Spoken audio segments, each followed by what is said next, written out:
इसी के तहत आज सीएम शिंदे औरंगाबाद दौरे पर रहेंगे। बताया जा रहा है कि औरंगाबाद दौरे के दौरान मुख्यमंत्री शिंदे की तरफ से जोरदार शक्ति प्रदर्शन किया जाएगा।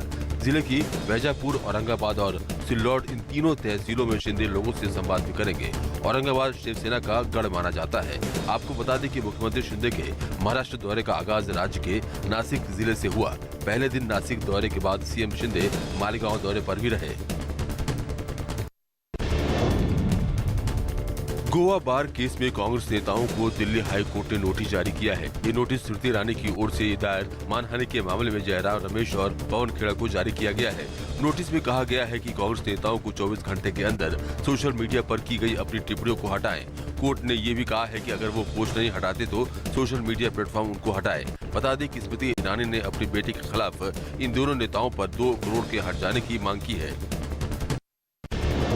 बंगाल के टीचर भर्ती घोटाले के आरोपी अर्पिता मुखर्जी के फूट फूट के रोने का वीडियो सामने आया है। ईडी हिरासत के दौरान अस्पताल लाए जाने पर अर्पिता मुखर्जी जोर जोर से रो रही थी। वहीं अस्पताल पहुंचते ही अर्पिता मुखर्जी बेहोश होकर गिर गईं। अर्पिता मुखर्जी के अलग अलग घरों की छापेमारी में 50 करोड़ का कैश बरामद किया गया है। बताया जा रहा है कि अर्पिता अस्पताल के अंदर जाने को तैयार नहीं थी। अस्पताल के बाहर कार में ही अर्पिता रोने लगी। इस दौरान अर्पिता को भीड़ ने घेर लिया। सुरक्षाकर्मी जैसे तैसे अर्पिता को अंदर लेकर पहुंचे। पश्चिम बंगाल के कथित शिक्षा भर्ती घोटाले में गिरफ्तार ईडी पार्थ चटर्जी और अर्पिता मुखर्जी से आज पूछताछ करेगी। साथ ही ईडी आज अर्पिता के कई और फ्लैट पर छापेमारी कर सकती है, क्योंकि ईडी को अर्पिता के घर से मिली काली डायरी से कई सुराग हाथ लगे हैं। वहीं ये भी पता चला है कि अर्पिता के घर से 4 गाड़ियां गायब हैं, जिनकी तलाश जारी है। सूत्रों की माने तो इन्हीं गाड़ियों में कैश, ज्वेलरी और कई ऐसे दस्तावेज हो सकते हैं जो गाड़ी के साथ गायब किए गए हों। पार्थ चटर्जी पर कार्रवाई के बाद ईडी ने अब टीएमसी के एक और विधायक की कंपनी पर शिकंजा कसना शुरू कर दिया है। टीएमसी विधायक कृष्ण कल्याणी की company Kalyani salvage private limited को prevention of money laundering act 2002 के तहत नोटिस भेजा गया है। ये मामला टीवी चैनलों को दिए गए विज्ञापन से जुड़ा है। ईडी की तरफ से विधायक कल्याणी को 25 जुलाई को नोटिस जारी किया गया था। कृष्ण कल्याणी इस कंपनी के चेयरमैन हैं। कल्याणी रायगंज से टीएमसी विधायक हैं। वहीं सूत्रों की माने तो ईडी की पूछताछ में अर्पिता मुखर्जी ने कई खुलासे किए हैं। अर्पिता ने बताया कि पत्नी को खोने के बाद अकेलेपन में पार्थ चटर्जी सबसे अच्छे दोस्त बन गए। साथ ही ये भी जानकारी दी कि पार्थ की संपत्ति के बारे में अर्पिता को जानकारी थी, लेकिन पार्थ के कहने पर चुप रही। वहीं जब ईडी ने सवाल किया कि रुपयों का सोर्स क्या है, तो अर्पिता ने कहा कि वो सिर्फ पार्थ को पता है। वहीं ईडी को डायमंड सिटी साउथ में पार्थ चटर्जी के 3 और गुमनाम फ्लैट होने की जानकारी मिली है। पश्चिम बंगाल में शिक्षा भर्ती घोटाले के बाद ममता मंत्रिमंडल में जल्द ही बड़े फेरबदल के आसार हैं। ये इसलिए कहा जा रहा है क्योंकि मामले में ईडी ने कार्रवाई के बाद पार्थ चटर्जी को मंत्रिमंडल से बर्खास्त कर दिया गया है। ममता सरकार में पार्थ चटर्जी के पास 2 विभाग थे। टीएमसी में नए मंत्रिमंडल की तैयारी हो रही है। साथ ही आरोप में फंसे हुए मंत्री को हटाने की तैयारी है। सियासी गलियारों में इस बात की भी चर्चा तेज हो गई है कि सीएम ममता अगला उद्योग मंत्री किसे बनाएंगी। पीएम मोदी और पश्चिम बंगाल के मुख्यमंत्री ममता बनर्जी के बीच अगले हफ्ते बैठक हो सकती है। बताया जा रहा है कि ये बैठक 5 या 6 अगस्त को होगी। ममता 5 और 6 अगस्त को एक कार्यक्रम में शामिल होने के लिए दिल्ली आ रही हैं। तभी दोनों नेताओं के बीच मुलाकात हो सकती है। दरअसल 5 और 6 अगस्त को स्वतंत्रता दिवस समारोह कार्यक्रम पर आयोजित बैठक में ममता बनर्जी हिस्सा लेंगी। इस बैठक में पीएम मोदी और राज्यों के मुख्यमंत्री शामिल होंगे। विदेश मंत्री एस जयशंकर के उज्बेकिस्तान के ताशकंद में अफगानिस्तान के कार्यवाहक विदेश मंत्री आमिर खान मुतकी के साथ द्विपक्षीय बैठक संभव है। सूत्रों से मिली जानकारी के मुताबिक उज्बेकिस्तान की अध्यक्षता में हो रही शंघाई सहयोग संगठन यानी एससीओ की विदेश मंत्रियों की बैठक से इतर ये मुलाकात हो सकती है। हालांकि दोनों पक्षों की तरफ से बैठक की कोई आधिकारिक पुष्टि नहीं की गई है, लेकिन जब से भारत ने काबुल में अपना दूतावास फिर से खोलने का फैसला किया है, तभी से अफगानिस्तान के तालिबानी शासन की तरफ से बैठक का अनुरोध किया जा रहा है। दिल्ली की आबकारी नीति से संबंधित हालिया विवाद पर केजरीवाल सरकार बैकफुट पर आ गई है।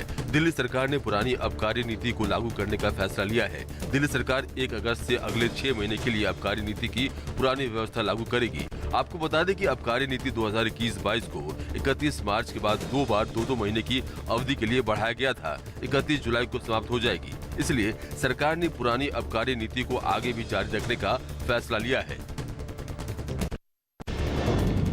वहीं आबकारी नीति को लेकर बीजेपी ने दिल्ली सरकार पर निशाना साधा है। बीजेपी सांसद मनोज तिवारी ने ट्वीट करते हुए केजरीवाल सरकार पर हमला बोला है। मनोज तिवारी ने कहा कि आम आदमी पार्टी को जेल जाने का डर है।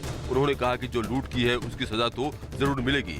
बीजेपी सांसद प्रवेश वर्मा ने ट्वीट कर दिल्ली सरकार को घेरते हुए कहा कि जेल जाने के डर से ही नई शराब नीति को वापस लेने का फैसला लिया गया है। बीजेपी नेता हरीश खुराना ने भी कहा कि घोटाला पर केजरीवाल सरकार जवाब नहीं दे पा रही है। देश विरोधी गतिविधियों को लेकर सुर्खियों में popular front of India PFI संगठन आज दिल्ली में सेव द रिपब्लिक नाम से रैली करने वाला है, लेकिन दिल्ली पुलिस ने पीएफआई को इस रैली की अनुमति नहीं दी है। वहीं इससे पहले विश्व हिंदू परिषद ने दिल्ली पुलिस आयुक्त को पत्र लिखकर पीएफआई की इस रैली को रोकने की मांग की थी। आपको बता दें कि इस वक्त पूरे देश में पीएफआई को लेकर छापेमारी चल रही है। बिहार के बांका से 4 सदस्यों को गिरफ्तार किया गया है। दिल्ली के विज्ञान भवन में पूर्व राष्ट्रपति रामनाथ कोविंद के सम्मान में एक कार्यक्रम का आयोजन किया गया। इस दौरान हिंदू, इस्लाम, ईसाई, बौद्ध और जैन धर्म के धर्मगुरुओं ने उनका अभिनंदन किया। कार्यक्रम के दौरान रामनाथ कोविंद ने कहा कि एक राष्ट्रपति के कार्यकाल पूरा होने के बाद भी उनका राष्ट्रीय कर्तव्य संवैधानिक सिद्धांतों का पालन करना है। इंटरनेशनल टाइगर डे पर अंतर सीमावर्ती सहयोग कार्यशाला का पहली बार गोरखपुर में आयोजन किया गया। इस वर्कशॉप में मुख्यमंत्री योगी वर्चुअल माध्यम से जुड़ेंगे। सीएम योगी ने कहा कि पीएम मोदी के मार्गदर्शन में यूपी सरकार राष्ट्रीय पशु बाघ के संरक्षण को लेकर संवेदनशील है। यूपी में बाघों की संख्या बढ़ी है। बाघ संरक्षण के सिलसिले को आगे बढ़ाते हुए चित्रकूट के रानीपुर में प्रदेश का चौथा टाइगर रिजर्व बनाने का निर्णय लिया जा चुका है। ये टाइगर रिजर्व बहुत जल्द ही अस्तित्व में आने जा रहा है। महिलाओं की सुरक्षा और सशक्तिकरण के लिए योगी सरकार आज से उत्तर प्रदेश में मिशन शक्ति के तीसरे चरण को लॉन्च करने जा रही है। इसके लिए तैयारियां पूरी कर ली गई हैं। योगी सरकार का मकसद प्रदेश की महिलाओं को शिक्षित, सशक्त, स्वावलंबी और आत्मनिर्भर बनाना है। उनको सुरक्षा प्रदान करना, स्वास्थ्य की देखभाल के साथ शिक्षा के क्षेत्र में आगे बढ़ाना है। मिशन शक्ति के तीसरे चरण को नई ऊर्जा के साथ नई दिशा दी जाएगी।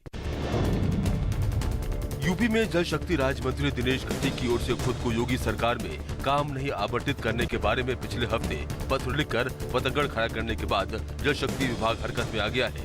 यूपी प्रमुख सचिव सिंचाई और जल संसाधन अनिल गर्ग की ओर से जारी आदेश में जल शक्ति राज्य मंत्री दिनेश खटीक और रामकेश निषाद को कार्य आवंटित कर दिया गया है। लोक निर्माण विभाग समेत कई और विभागों में भी राज्य मंत्रियों को काम बांट दिया गया है। आजादी के अमृत महोत्सव कार्यक्रम के तहत इस साल 15 अगस्त को स्वतंत्रता दिवस का पर्व अद्भुत और अद्वितीय होगा। इस साल जब भारत अपनी आजादी के 75 वर्ष पूरा कर रहा है, तो यूपी की योगी सरकार भी इस आजादी के अमृत महोत्सव को अविस्मरणीय बनाने के लिए कार्य योजना तैयार कर चुकी है। स्वतंत्रता दिवस की 75वीं वर्षगांठ को योगी सरकार भव्य बनाने की तैयारी में जुटी है। झंडारोहण के दौरान आसमान से हेलीकॉप्टर से पुष्प वर्षा होगी। यूपी विधानसभा के आयोजन में 10,000 लोग शामिल होंगे।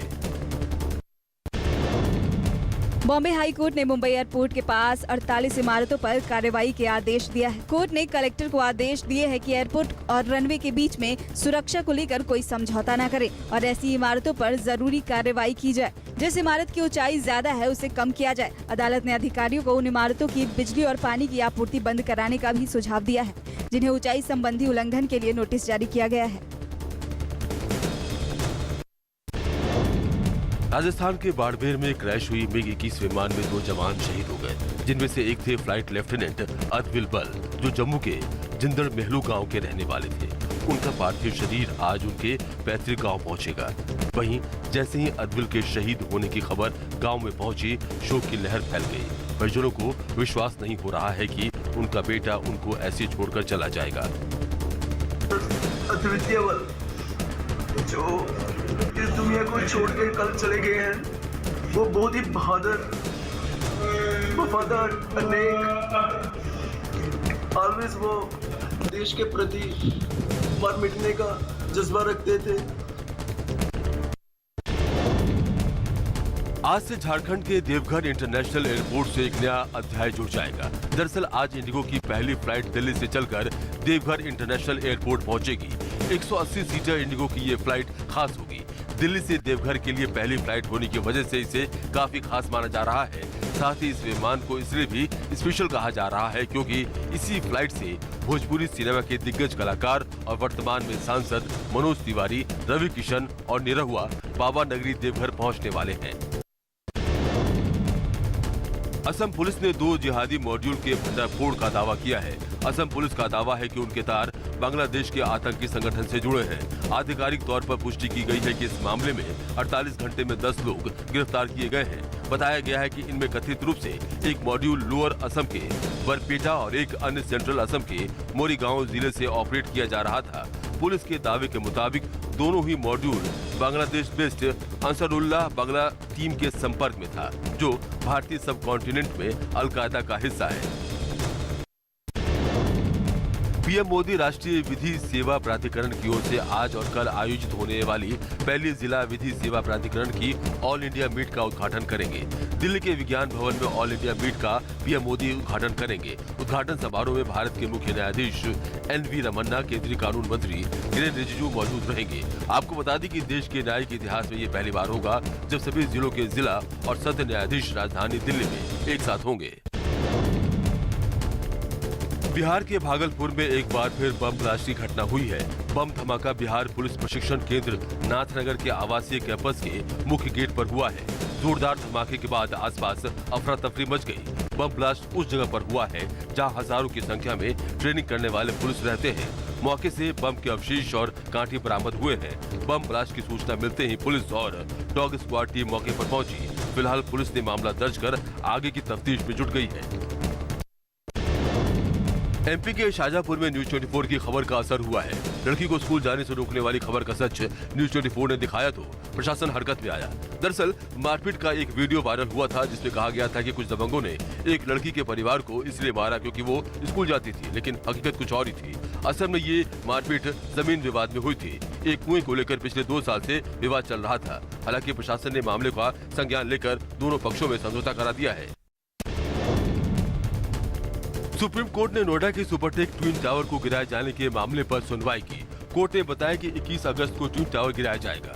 नोएडा अथॉरिटी के वकील ने बताया कि पिछली बैठक के बाद से अब तक क्या क्या हुआ है, इस पर एक स्टेटस रिपोर्ट दायर की है। एक बैठक 7 जून को और दूसरी 19 जुलाई को हुई थी। वकील ने कोर्ट को बताया कि एडिफिस इंजीनियरिंग ने आश्वासन दिया है कि 21 अगस्त 2022 को दोपहर 2:30 बजे ट्विन टावर को गिरा दिया जाएगा। आरडब्ल्यू के सदस्य ने ट्विन टावर का स्ट्रक्चरल ऑडिट किया है।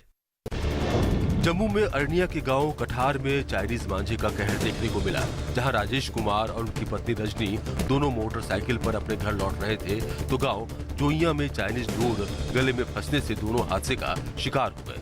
लोगों ने दोनों को पास के अस्पताल में भर्ती कराया, जहां डॉक्टर्स ने उनकी हालत गंभीर देखते हुए उन्हें जम्मू रेफर कर दिया। फिलहाल दोनों का जम्मू के अस्पताल में इलाज चल रहा है। वही परिवार का कहना है कि चाइनीज मांझे पर बैन लगा है, लेकिन फिर भी धड़ल्ले से इस मांझे की बिक्री हो रही है। जम्मू कश्मीर में लगातार बारिश से हालात बेकाबू हो गए हैं। ऐसे में घाटी से एक वीडियो सामने आया है। इस वीडियो में भारतीय सेना के जवान स्थानीय लोगों का नाव के जरिए रेस्क्यू करते हुए दिखाई दे रहे हैं। बता दें कि भारतीय सेना की इंजीनियरिंग इकाई ने जम्मू कश्मीर के पुंछ में अचानक आई बाढ़ के दौरान चांडक गांव के 26 स्थानीय लोगों को सुरक्षित बचाया है। भारतीय सेना के जवानों ने पुलिस और एसडीआरएफ के साथ मिलकर ये बचाव अभियान पूरा किया। दिन भर चले ऑपरेशन के बाद फ्लैश फ्लड में फंसी जिंदगियां बचाई गईं। नैनीताल में फिर भयंकर भूस्खलन हुआ है। नैनीताल को जोड़ने वाले भवाली मार्ग पर पहाड़ धड़कने से आवागमन ठप हो गया। सड़क का करीब 30 मीटर हिस्सा खाई में तब्दील हो गया है। सड़क का 30 मीटर हिस्सा खाई में समाने के कारण पर्यटकों और दर्जनों गांवों के ग्रामीणों को अब ज्वेलीकोट के रास्ते नैनीताल आना पड़ेगा। जिले के डीएम, एसएसपी और पीडब्ल्यूडी अधिकारी मौके पर पहुंचे और हालात का जायजा लिया। आपको बता दें कि नैनीताल में बारिश के बाद से पहाड़ी से पत्थर और मलबा गिरने का सिलसिला जारी है। हिमाचल में लगातार हो रही बारिश से लोग परेशान हैं। साथ ही साथ बारिश से भारी नुकसान भी हुआ है। प्रदेश के प्रमुख सचिव ने जानकारी दी है। प्रदेश में पिछले महीने में अब तक बारिश से 133 लोगों की जान गई है, तो वहीं 450 करोड़ की संपत्ति का नुकसान भी हुआ है। राज्य आपदा प्रबंधन प्राधिकरण की रिपोर्ट के मुताबिक बीते 2 दिनों के दौरान प्रदेश में हुई भारी बारिश से 6 लोग मारे गए और 10 लोग लापता हुए हैं। इसके अलावा 17 मकानों को नुकसान पहुँचा और 11 कच्चे मकान बारिश में ढह गए हैं। यूपी में बारिश के बाद गंगा यमुना नदी का जल स्तर लगातार बढ़ रहा है। वहीं प्रयागराज में नदियों के बढ़ते जल स्तर को देखते हुए प्रशासन ने अलर्ट जारी कर दिया है। जिला प्रशासन ने मॉनिटरिंग का काम भी शुरू कर दिया है। गंगा और यमुना का जल स्तर प्रयागराज और आसपास के जिलों में तेजी से बढ़ रहा है। तटीय इलाकों के लोगों में बाढ़ को लेकर दहशत है। आलम यह है कि शहर में कछारी इलाकों के सैकड़ों घरों के पास तक बाढ़ का पानी पहुंच चुका है। तेजी से बढ़ रहे जलस्तर से बाढ़ में जीव जंतु भी बहकर आ रहे हैं।